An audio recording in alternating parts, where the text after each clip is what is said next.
What's going on, everybody? On this episode of the Born or Made podcast, I get the chance to sit down with two guys that have inspired me for years.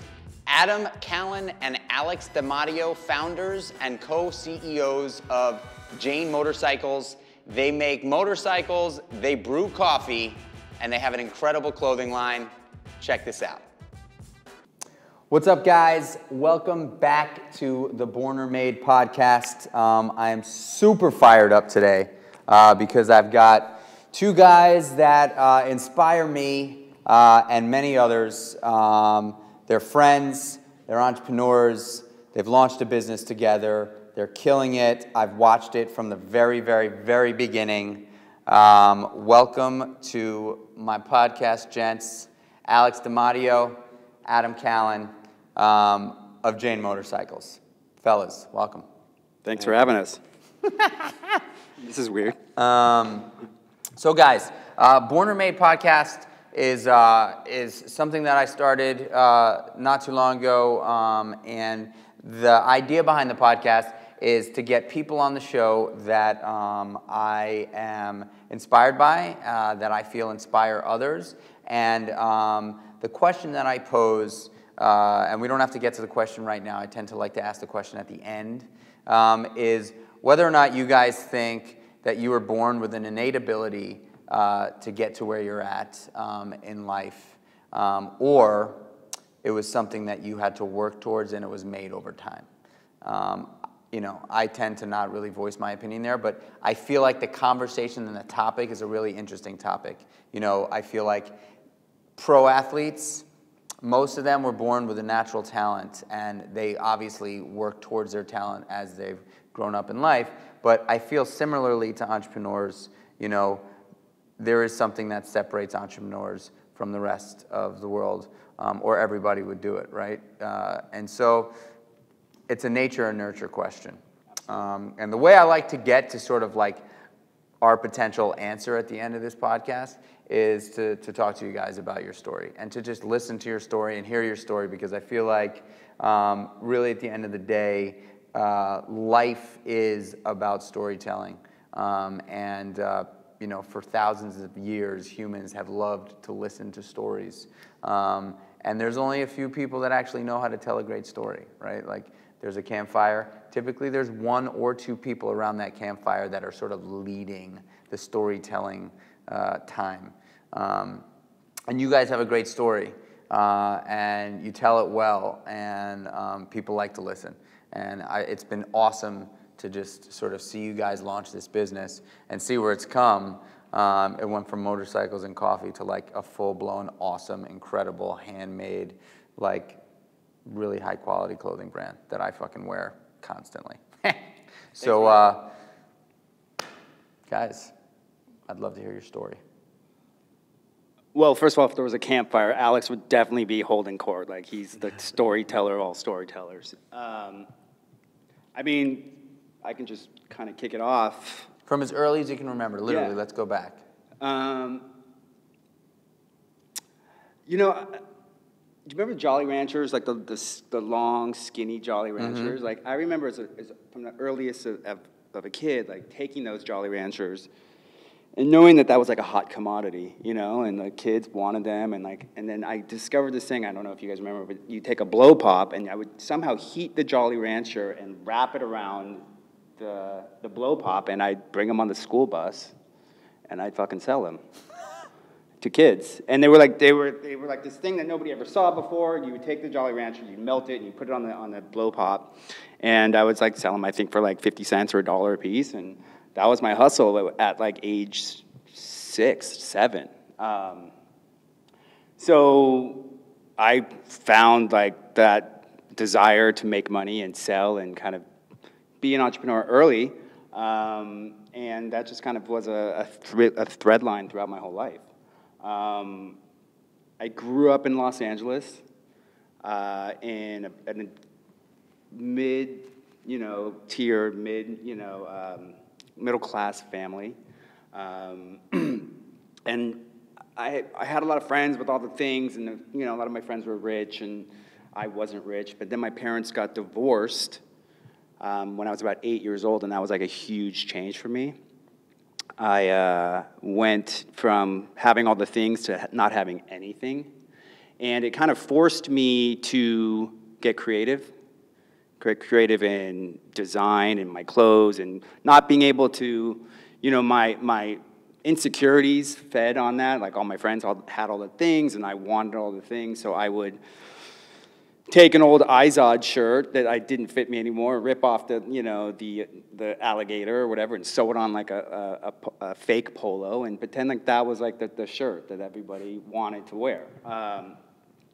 That was me having low self-esteem, you know, not wanting wanting what all the other kids have, but it started kind of a sense of me creating and making something out of nothing. And so I would, you know, fast forward to me getting out of law. I went to law school. I did the whole thing. I was a good student, but I hated it. It was not for me. It was boring.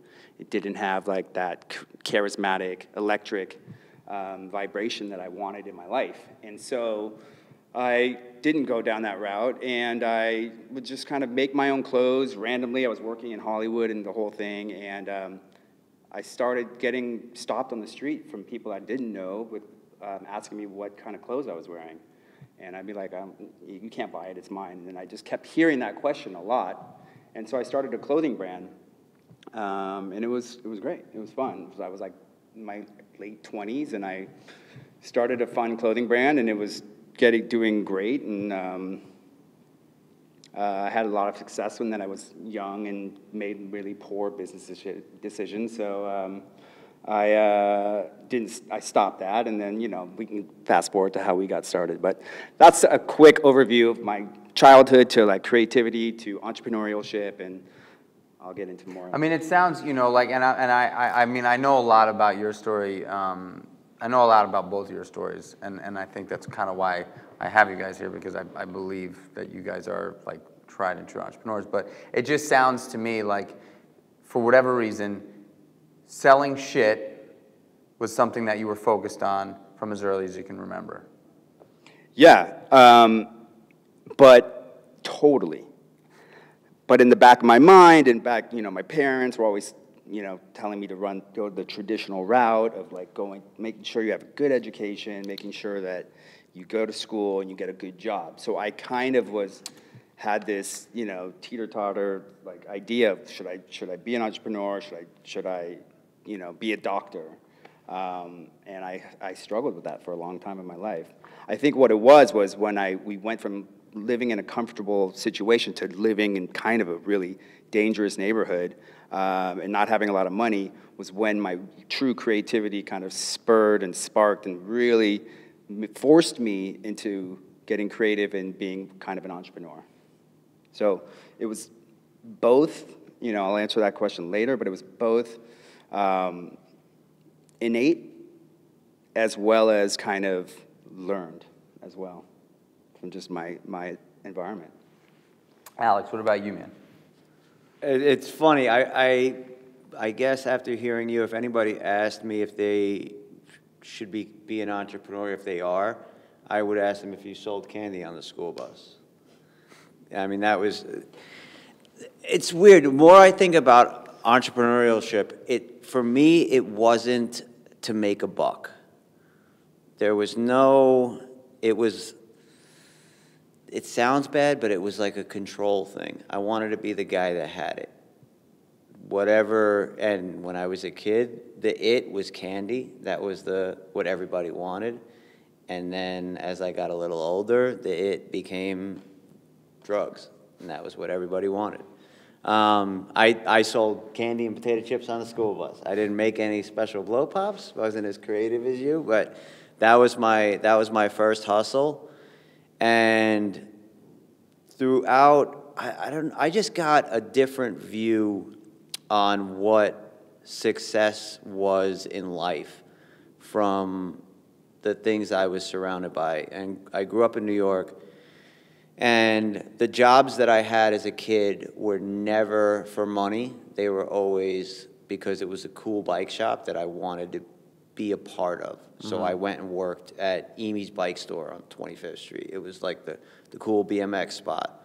And I worked at a sneaker store. And both of these people, neither of the people that own these businesses wanted to hire me, but I just hung out there so much that I just forced them to give me jobs.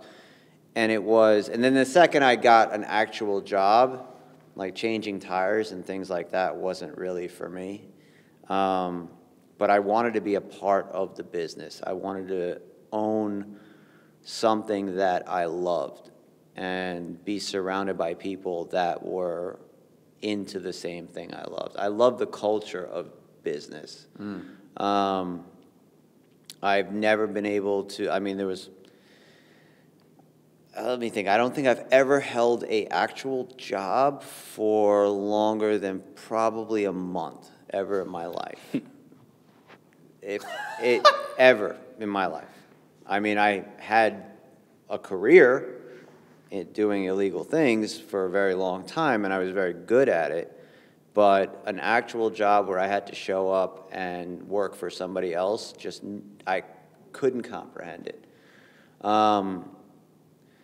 I guess I really have built my life off of having fun.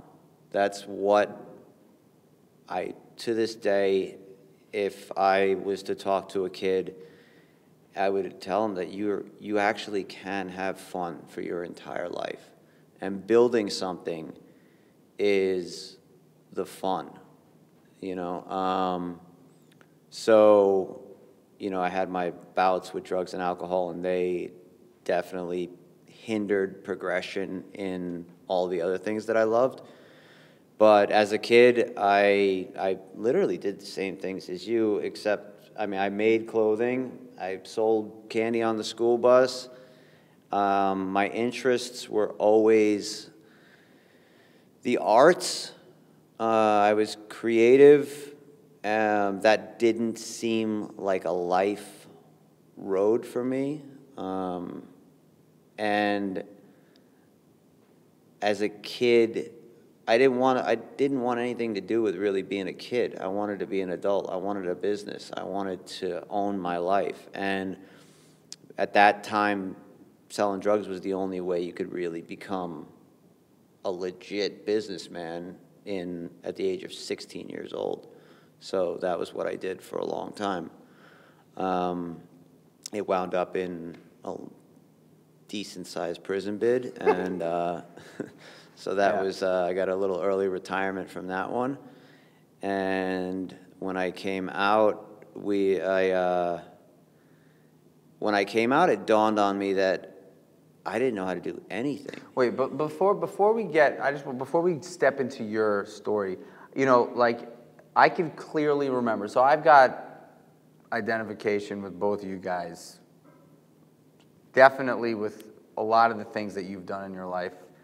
You know, I've actually never said this in this kind of setting before, but like, I think I learned the majority of my business techniques and like understanding how to conduct in business through selling drugs, for sure. And so, you know, but before that, I distinctly remember when I was a kid, I used to love when Christmas tree selling became a thing in the city, because as soon as it was cold, like right after Halloween, right after Thanksgiving.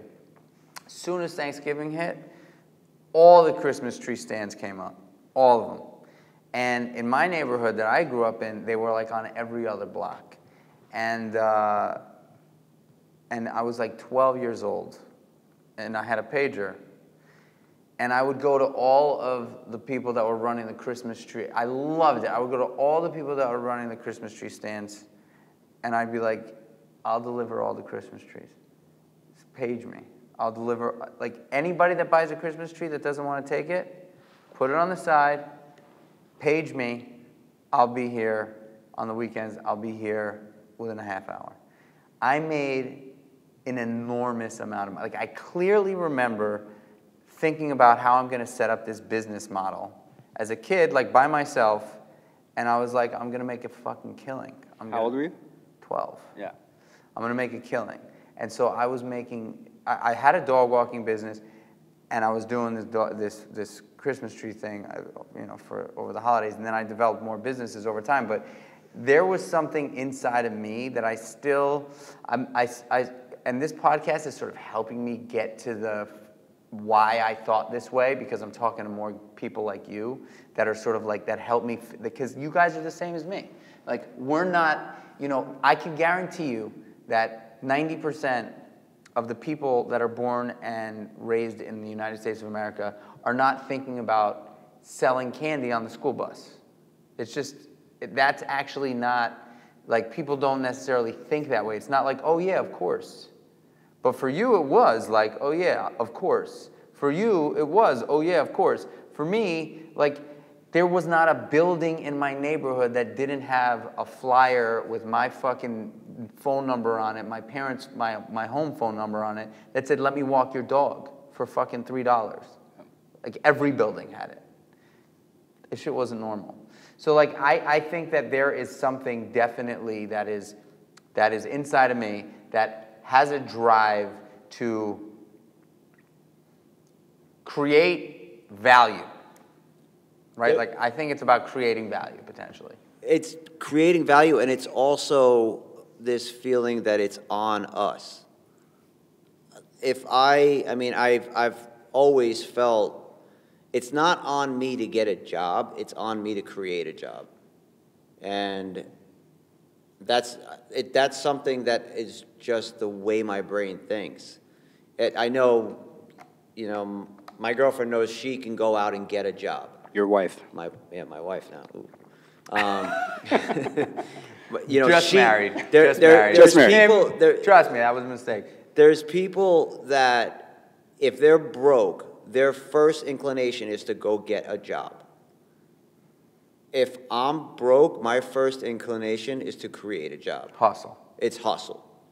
And I'm never going to walk into your business and ask you for a job. If I do, it isn't going to work out. But anybody, if you walked into your business and asked for a job, just say no. You know, it's the way your brain thinks. It's like, I'm going to make this happen. It's also a confidence in yourself that's, when you look back at the things you've done, you're like, what was I fucking thinking? I've got to be out of my mind. You know, like, I'm going to go and hang flyers. And when you look back at, like, starting the little business, like, who the hell did you think you were? You know? I also think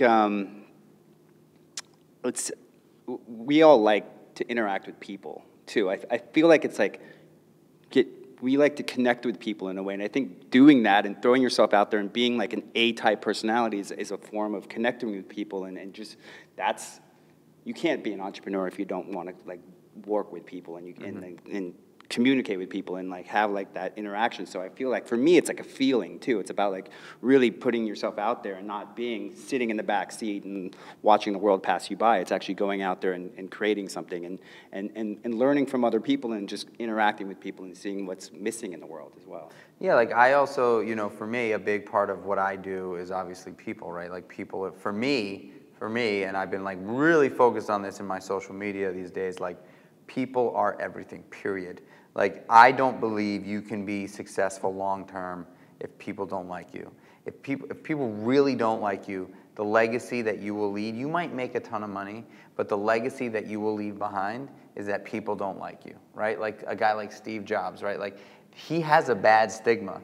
People actually really thought he was a bad person. And quite frankly, he is a genius and he created something insanely unique, but I don't know what's louder, the fact that he was a really, like, people did not like him, or Apple, right? Like, from what he brought to the table. Yeah. Well, the value, I mean, in our business, what has been more profitable than anything else has been the friendships and the community that we've built. You know, and that, when we built our business, we put a coffee shop in the front, not because of we did not want to own a coffee shop. I mean, we like coffee, you know, like having it, but it wasn't, its primary focus was to give people the ability to hang out without buying anything more than a cup of coffee. It was there purely to create a culture. Tell me about the business. So where did the business start? How did it happen? How did you guys meet? So I got out of prison and I didn't have, I literally was grateful to be out of prison and not be on drugs and alcohol, and that was really good enough for me. And I came to terms with the fact that I had never learned to do jack shit, so I didn't expect anything from the world. And I was gonna go into construction or, do whatever. I was gonna put a moving business together, whatever. And one guy asked me if I could do anything, what would I do? And I didn't have an answer. I was like, the only things that have been healthy-ish in my life and a constant have been clothing and motorcycles. And so he was like, so open up a motorcycle clothing shop. And I was like, yeah, okay, whatever. But I just said, let me see what that could be. And Adam and I had been friends, and I met Adam a while back, and we weren't friends for very long. Not very long. Not at all. No, but the weird thing is, and it is about people, because when I meet people, and I say this to people, there has to be a profit in every relationship. Now, financial is whatever. As an adult, finances is the biggest thing, but there has to be some sort of profit. And I keep a lot of friends, and I cultivate friendships with people that I don't have that much in common with, but they might be great for just that one conversation, that one little thing that I can go to them for. And when I met Adam, I was like, we weren't that similar in many ways, but I was like, there's just something about him. I don't know what, I'm gonna hold him in the Rolodex. I'm gonna keep him in the Rolodex. So I'd always call you for everything and include you, and all the things. I was like, I don't know what it is, but I'm not gonna, but our friendship isn't the hang out every day and, the bullshit friendship. Our friendship will be something. And so I had the loosest of ideas for this thing, and I pitched him, and he must have been at a really low point in his life. Extremely low. Because my pitch was not anything that would have... He caught me at a really good time. I caught him on the day of days. And he said yes. Just like that? Well, so my story behind this is let's hear I moved to New York to help launch this New York office for this company I'd been working for a long time. It was in the fashion technology world. And I did that, and it was great, and I did that for about a year. And I just wasn't feeling fulfilled. Is that when we met for the first time? Probably, yeah. Yeah. And you were still working for that? Yeah. I was working for this fashion technology, e-commerce company. It was a great job. I was making a good living. But it just was never, it wasn't fully fulfilling me. And I took this other job to become this vice president of this other company, and that thing did not work out. It was just a disaster. And literally, I was leaving this company. Alex and I had dinner one night. He did pitch me on this idea, and I was like, wow, this is actually a perfect timing. And I was not a motorcycle guy. I mean, Alex is the motorcycle guy. I love motorcycles. I love the look of them, the feel of them, what it brought out in people. But I didn't identify with motorcycle culture at all. I looked at motorcycle culture. I looked at leather chaps and Hell's Angels and just people that dress really bad, and it can get cheesy really quick. But we both, like I said, we didn't know each other very long, but we something about us clicked in a way that we both grew up in the same era. I'm from LA, he's from New York, and we had this, it's hard to explain because we just kind of grew up on the same things. We grew up in the same culture. Like, for me, it was like surf Except stores. you were listening to Tupac and he was listening to Biggie Smalls. Yeah, but I was listening to Biggie Smalls and he was listening Yeah. to Tupac, you know? Alex loves California surf culture. I love New York, kind of, you know, tougher, darker culture. Like he said, he caught me on a good time. And I said, fuck it, let's give it a shot. Let's put me on a motorcycle and see if it works. But literally that, like, so it was just like that. You pitched him, and then you, like, right then and there, you were like, He pitched me, and I literally, I slept on it. Can you just say your fucking, like, do you remember anything that you said? This is super valuable, by the way. Like, I honestly don't, but Well, do you remember I what he remember, I mean, you wanted to work for me at Yeah, one I point. wanted a job from him. He wanted a job from me. Wouldn't I have told him worked I'm out. leaving. I'm like, sorry, bro. Like, there's not, you know. and I there's was like, nothing- yo, so you should open up this motorcycle. I think that's shop what it for was. you. He's like, let's, you know, I don't know how it went down, but I'm like, yeah, that's not happening anymore. I'm looking for something new. He pitched me on it. I'm like, wow, that's kind of crazy. That's kind of cool. Let me sleep on it. And literally the next day, I remember texting him. I'm like, let's meet up again and discuss this. Let's go over some ideas. Let's throw some stuff against the wall. And I was living in Chinatown at the time, and we had really no idea what the business was going to look like. We knew it was going to have motorcycles. We knew it was going to have coffee. We knew it was going to be clothing. But all we really knew was what it wasn't going to be. We knew what we didn't want it to be, but we knew that, you know, it was going to be our take on it. So we sat in my apartment for how long? How many months? We were also like really excited to build it. Like we worked on it every single day, and I mean, Yeah. we went and got a business. We had no idea what we were doing. We had the drive. We knew we had no idea what we were doing. We were teachable. We were Also, humble enough to know that we had no clue how to open a business properly. But we had drive, and we showed up every day, and we worked our asses off 7 days a week. Alex and I didn't take a day off. I'm sure you can identify with this. We didn't take a day off for 3 years.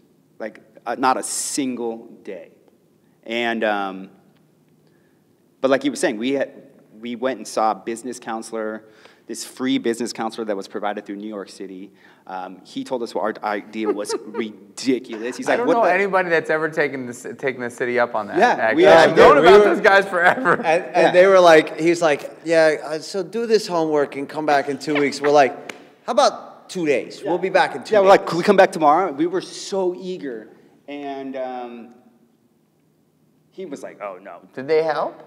They helped. They did help. Yeah. But they were very discouraging as well. Like they told us our business plan was not smart. They said pick one thing and stick with it. We said no, we're going to do motorcycles, clothing, and coffee. The guy's like, no, do not do that. That will fail. I still want to see this guy in the street. But it's. But can I tell you something? So, you know, it's so interesting that you went and you met with this business consultant supplied by the city. Thank you, New York City. That's pretty fucking awesome that they do that, straight up. It was. So anybody that's out there is looking for it, if you want to get discouraged and then actually prove them wrong, go find these same exact group of New York City small business, you know, consultants. But I would say, like, you know, when I was 25, I'd been working at the same restaurant for a long time at that point. I'd probably been there 4 years, 4.5 years. And I knew I started to take my life seriously. My boss at the time was living the best life ever. And I wanted what he had. And I knew I'd been working in restaurants forever. I knew that I wanted to open up a restaurant. And I asked Frank, I said, dude, can I sit down with you and have a real heart-to-heart with you? I sat down with him and I said, dude, I really want to go out there and do my own thing. Like, I want to have my own spot. I want to have my own spot. And he looked at me in as sincere as I've ever seen him. And he said, you're not going to want to hear this. And I was like, what? And he goes, I don't think you have it in you. And I remember it, man. We were in his insane loft on Great Jones and Broadway. I was sitting there. He has this like corner banquette. He's got like a restaurant in his fucking house. And I remember sitting there in the chair. He was sitting in the banquette. I was sitting on the chair. I looked up at him and he looked at me and he goes, I don't think you have it in you. And that moment right there for me was like, I am going to fucking prove this man wrong. There was like immediately, like that was the feeling that I had. And so potentially that guy that you sat down with, whether they were able to provide value or not, like that probably put some fire under your ass. Well, you also, as an entrepreneur, look, nothing is going to look like a good idea. If it looks like a good idea, 10 other people did it already. It's true. You know, so you're never going to come with you're not bringing Apple to the table, you know? And Apple was a bad idea until it wasn't, you know? So you have to have that blind, you got to have, I don't know, ego, and you have to have confidence. But I do agree with you that like that chip on your shoulder that Frank gave you, and this guy kind of was like, well, we're going to prove him wrong. And we still want to run into this guy. Like when you say that, like I would love to see this guy in the street. Yeah. Like that makes me feel like, you know, because ultimately at the end of the day, I think you're right. You know what I'm saying? Like most business propositions, specifically if it's something that is unique, which is what you're looking to do, right? Like you don't want to come to the table with 19,000 other people. You know, when I said I was going to open up a meatball and ice cream restaurant, people were like, are you fucking, have you lost it? And I was like, no, people love meatballs and they love ice cream. I'm going to serve them in a restaurant together. And like 9 out of 10 people were like, good luck, kid. And then the 1 out of 10 people that wrote a check, like actually all fucking laughed all the way to the bank. But like those stories, those things are like priceless. They're invaluable. You never know where you're gonna get that like fire that it just takes that little fucking extra flame to go and just push you over the edge to do something that's fucking insane. Like what you guys have done, like watching the progression and the patience that you guys have had to be able to create the stuff that you do now. Like people ask me what I like to wear. The first thing that comes to my mind is Jane Motorcycles. Like that is the truth. I wear your clothes constantly. And it's just because it's we're wearing, you know, like it's the same pants. It's like what you guys do. It's actually clothes that are designed by two guys that actually wear them constantly. That there is sort of functionality not only for fashion and for feeling, but for like if you ride motorcycles, which I do, like the beauty of being able to wear something that looks really cool, is made really well, and actually I can slip like my motorcycle gear into. Anyway, all right, so keep going. So let's see. We you wrote the business plan. He shit on our business plan. We scratched the business plan. Business plans are the biggest crock of shit on. We had no idea to write a business plan. We literally Googled business plan, and we got this template, and it was helpful. It taught us a lot about, you know, open to buy and like, you know, budgeting and forecasting, and we were completely off with our numbers. 5 years later, we're finally getting going to like, oh wow, we got to go back and revisit that open to buy thing now because we're broke and we've spent the open to buy. But you know, like I said, we weren't taking no for an answer. So the next thing was like we started an Instagram account. I literally spent 2 hours a day on Instagram, like following other people, unfollowing people, like liking their photos and borrowing other people's photos and telling a story about New York City and motorcycles and coffee and creating this brand before the brand was even really there. Alex was in the garage building this motorcycle, the first motorcycle we ever built, following the story of the build, and just somehow people connected with it. we reached, strangely, and it's weird enough to say, like an international kind of following. People from all over the world were like, somehow found Jane Motorcycles through Instagram, through hashtags, through, I don't know, through people forwarding it. And we had like an underground following before we even started, which was pretty cool. And then we had to look for a store, because before we were going to be a clothing brand, we were going to be a retail store.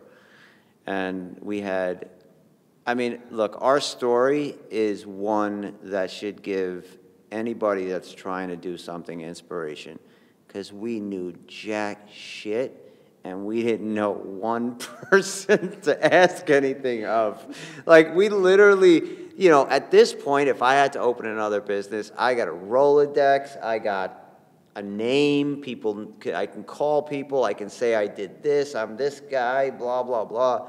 We had nothing. Not a thing. We had a couple bucks and $1 and a dream, and we did it in New York City. So I don't want to hear it. It can be done. You can create it. It takes work. We've literally, I don't think, gone to sleep really angry at each other for one day ever. I mean, you know, it's. I mean, I gotta bring that up because that's such a thing, right, in business today, and in general, I think in business and just relationships. You know, when you're working with somebody, you know, would you say that you guys? How would you describe your partnership? Because that's a big. That there's a lot of you know, turbulence in partnerships. I've experienced. Yeah, as well. I mean, like I said, when we decided to open up a business together, we literally probably had met each other 2 months ago, 2 months prior. And by the grace of God, like, we have the same sensibilities, same, like, we draw inspiration from the same stuff. Like, we'll still be like, whoa, like, do you remember, like, in junior high when we were, like, you know, looking at that colorway and that color pattern? And it's just, we got really lucky that way. But what really works for us is we're both sober.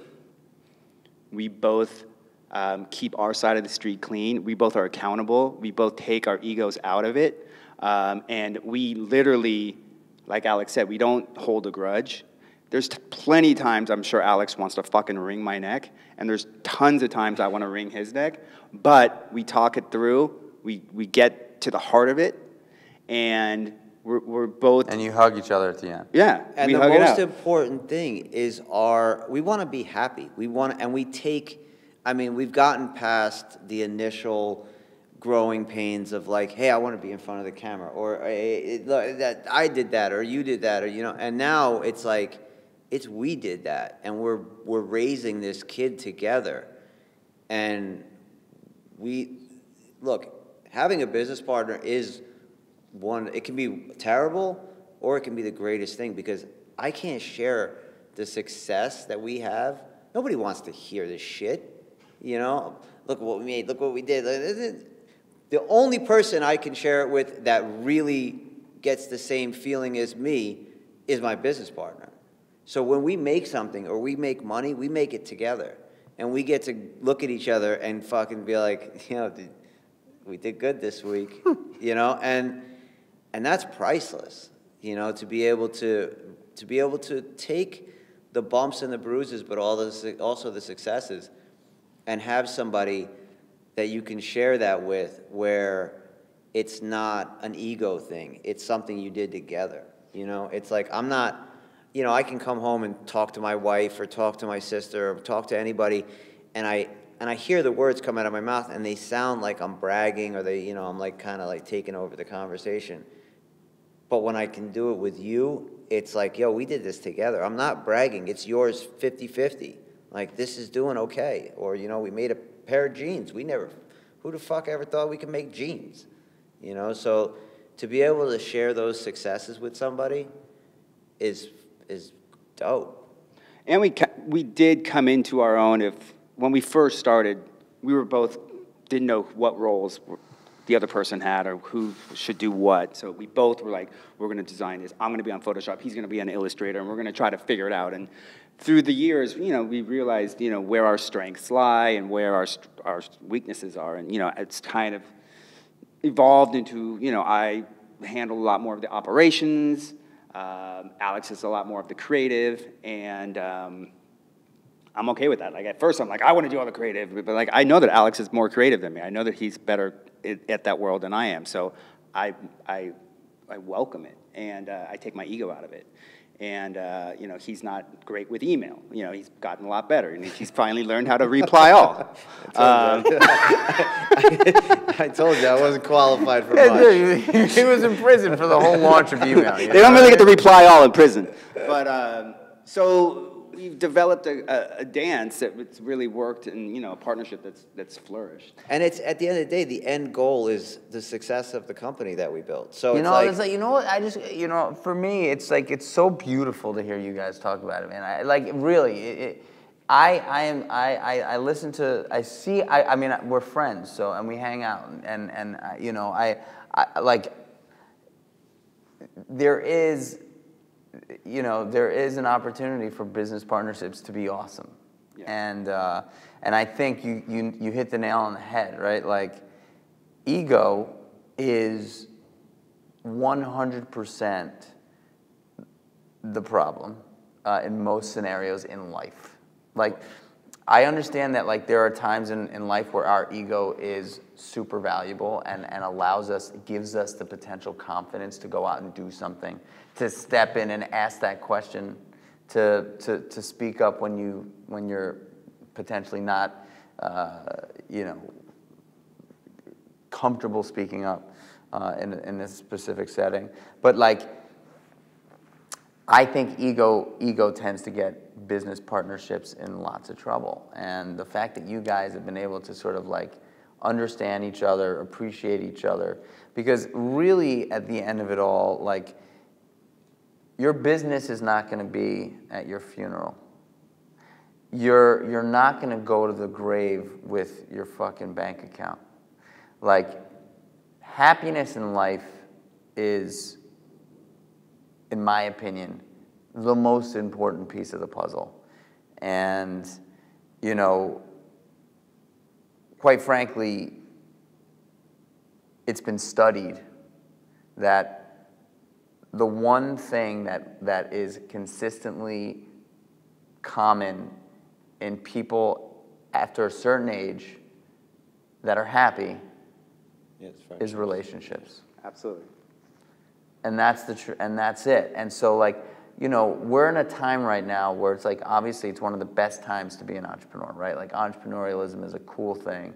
Being a businessman, like owning your own small business is a cool thing. Like 50 years ago, owning the fucking shoe store wasn't that cool. You know what I'm saying? Like, people were looking at Wall Street and being like, those guys, the Wolf of Wall Street, that's what I want to be. Today, like, you open up the cool sneaker shop on the corner, like, people are like, oh shit, that guy's, he must be rich. You know what I mean? Like, and like, it's cool to be a business owner and an entrepreneur today, whether you're doing sneakers or you're doing burgers or you're doing, motorcycles or selling coffee or whatever, making, t-shirts. Like, it's just the time, and it's precious.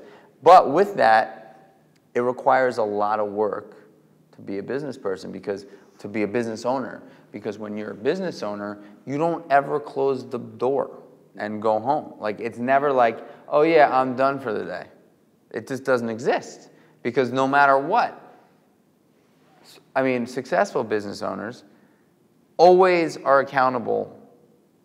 They are always held responsible, And one thing that I think is really important to say out loud is that, like, if you are a business owner and you blame anybody for any mistake in your business, you are going to fail, period.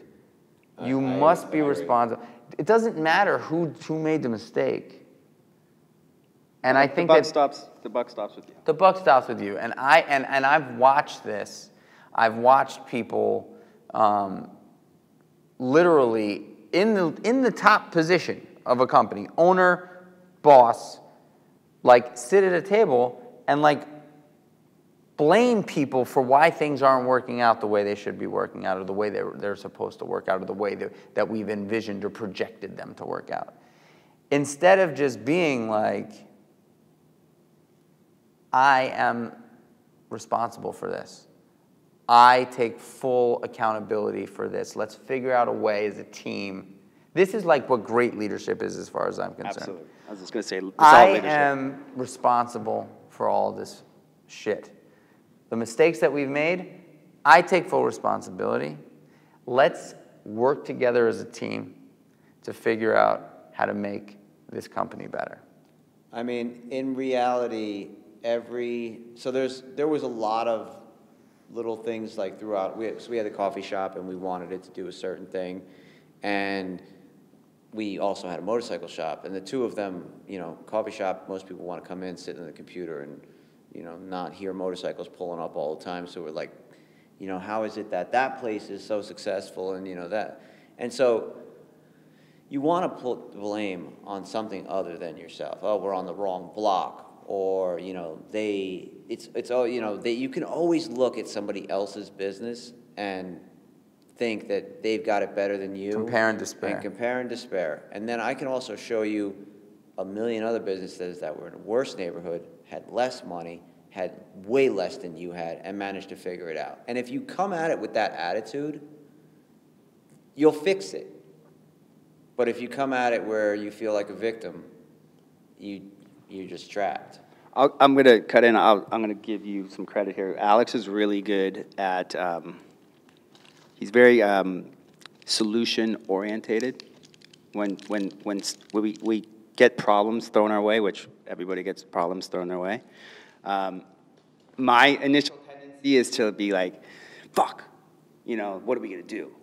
And Alex is really good at, all right, how are we gonna fix this? What are we gonna do to fix this? And that's a great sign of leadership. And there's always an excuse for why things can't work, but we're always looking for the reasons why it can work.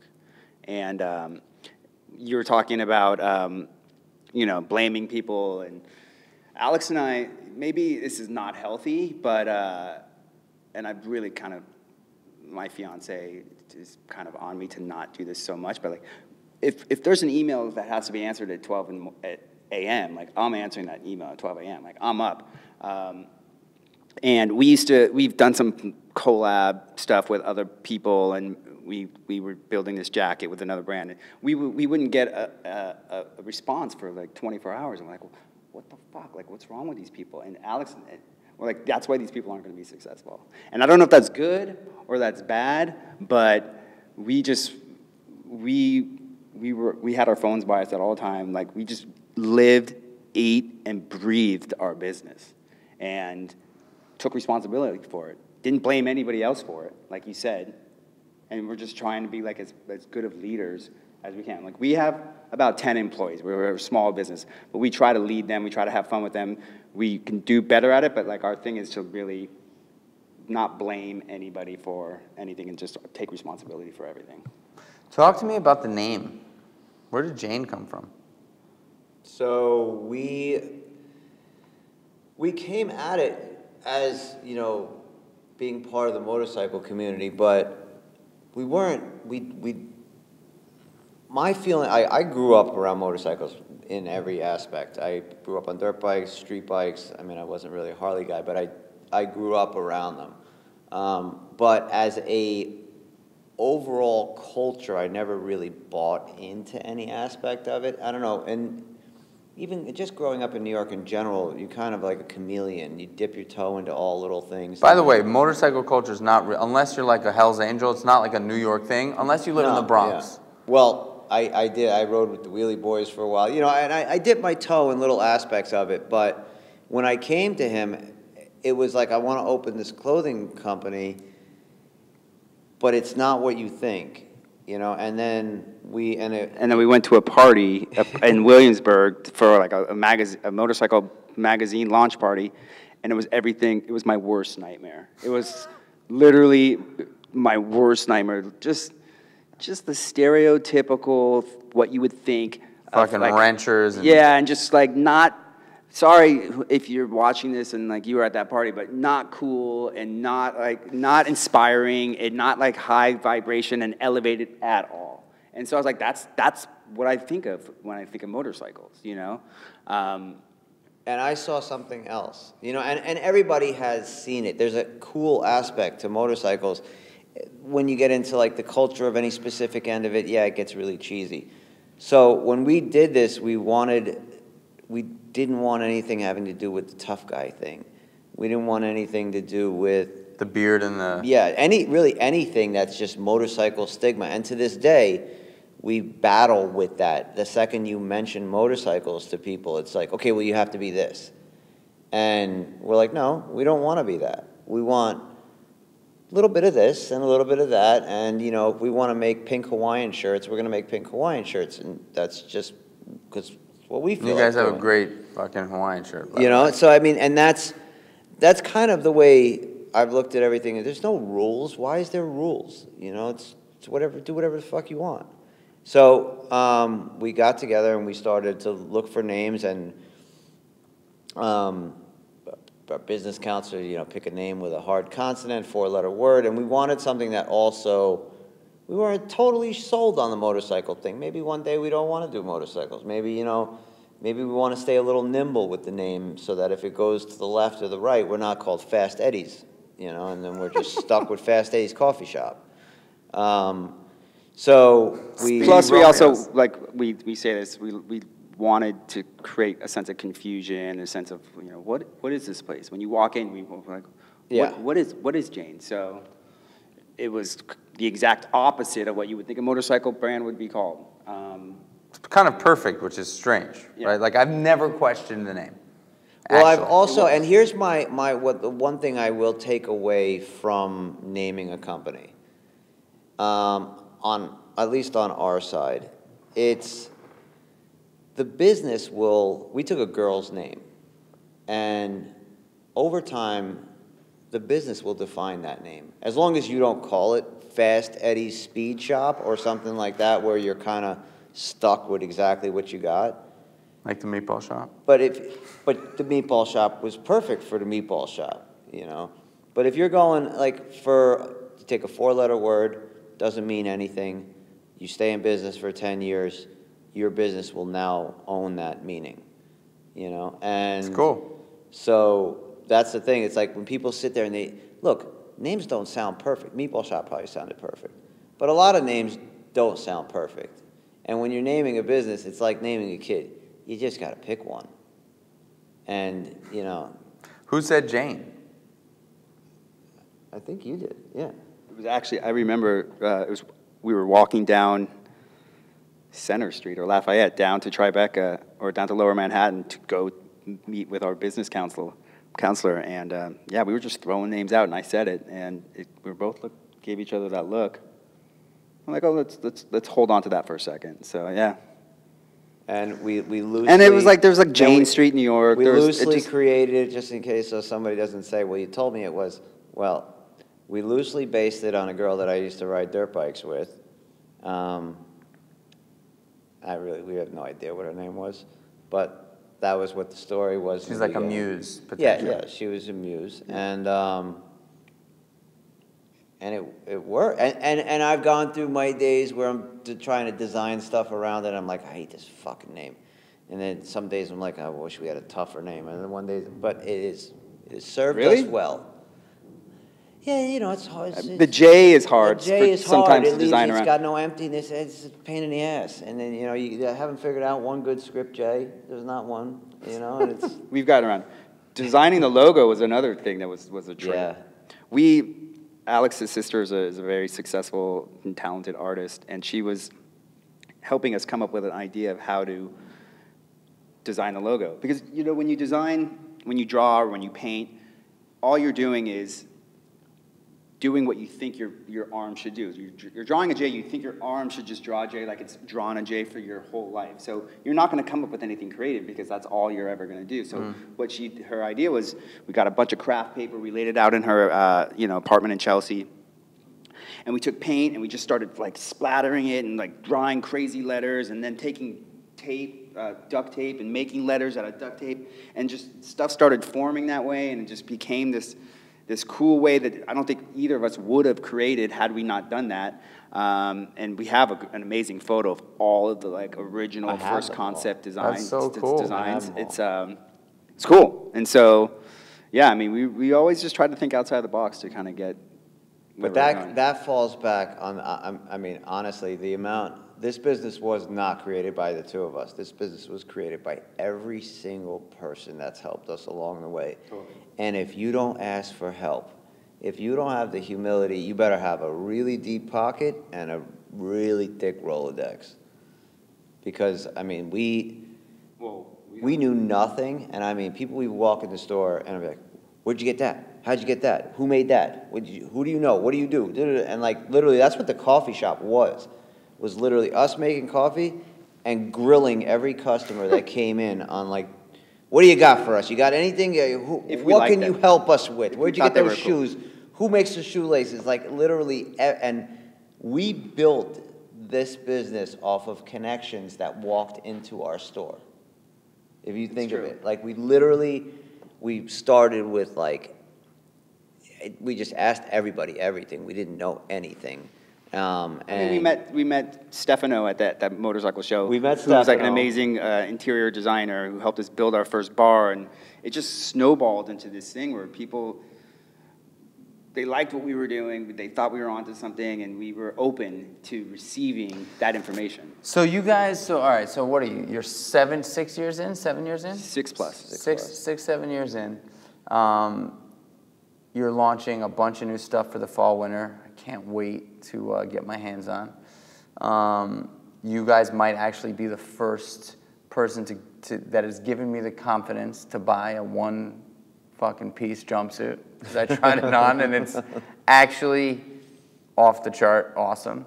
It's pretty awesome.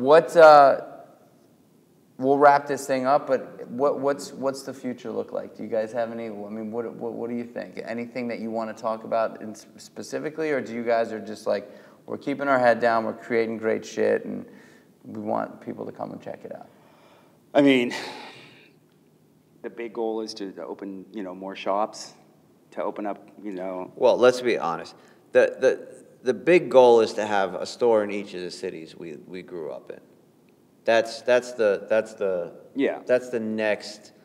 This last year was figuring out the line and figuring out our voice and getting stuff on the shelves, and we did it. And I can't believe it because we said we were going to do it, and it's not an easy thing, but the store is actually going to be like legitimately filled with our own stuff.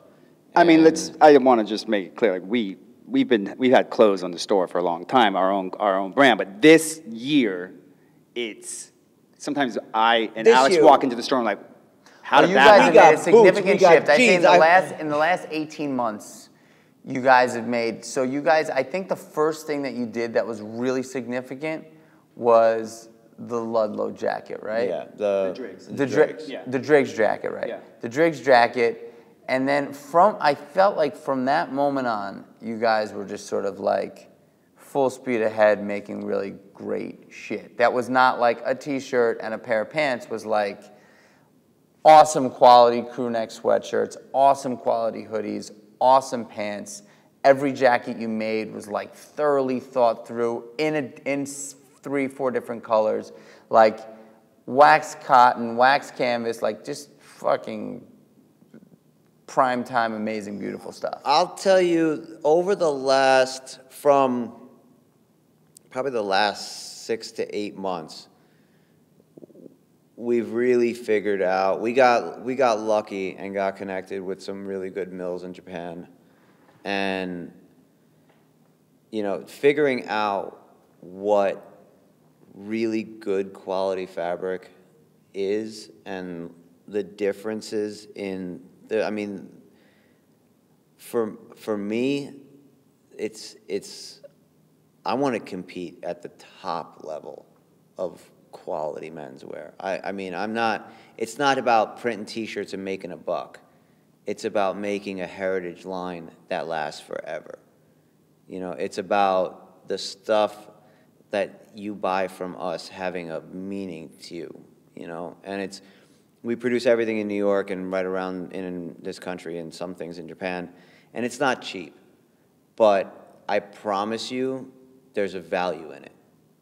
I gotta say, one of my favorite pieces of all time is your motorcycle gloves.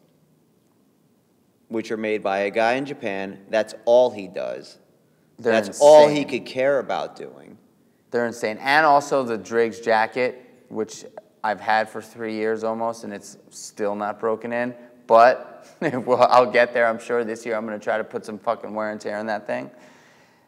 Those motors, I mean, whatever. You guys, I'm inspired by you guys all the time. Every time I walk into the store, I feel like a kid in the candy shop. And I think that that's the story that you guys tell. People walk into your store, and specifically people that really care about quality, and they walk in and they're just like, I watch people that walk in for the first time, and they're just like.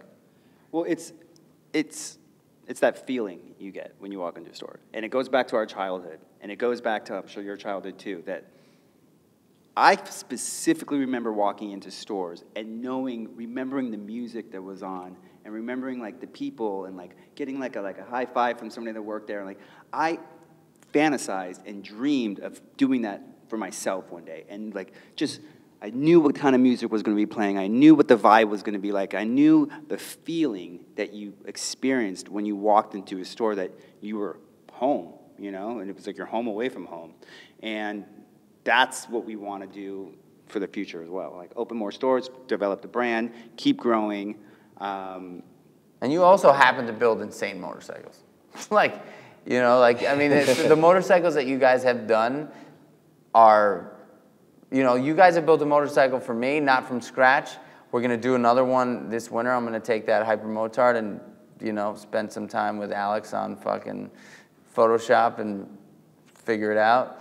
But you guys have built some insanely beautiful motorcycles. I know that that's not that's a very small component of your business, but I mean, it's in our name, so it has to be part of it. Yeah, so anybody that wants to just look at really dope motorcycles, and with every purchase of a motorcycle, you do get a free espresso. All right, boys, I'm going to ask the question. So based on this conversation and just sort of like where you guys are, what your thoughts are, born or made? Definitely born. I think there's a little made in there based off of some of my early childhood circumstances, but if you put a gun to my head, born for sure.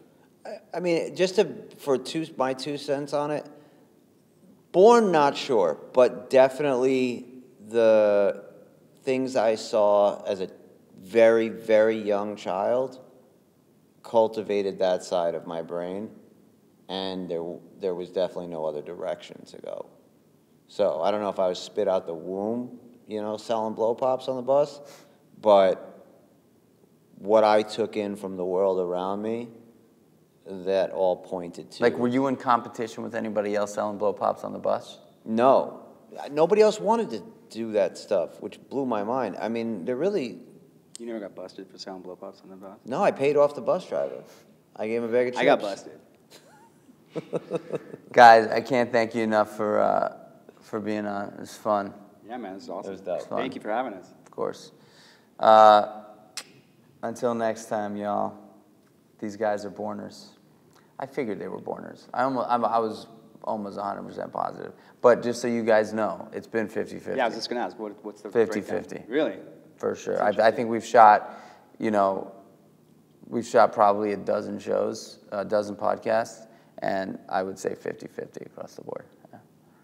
All right, that's a wrap. Thank you. Peace.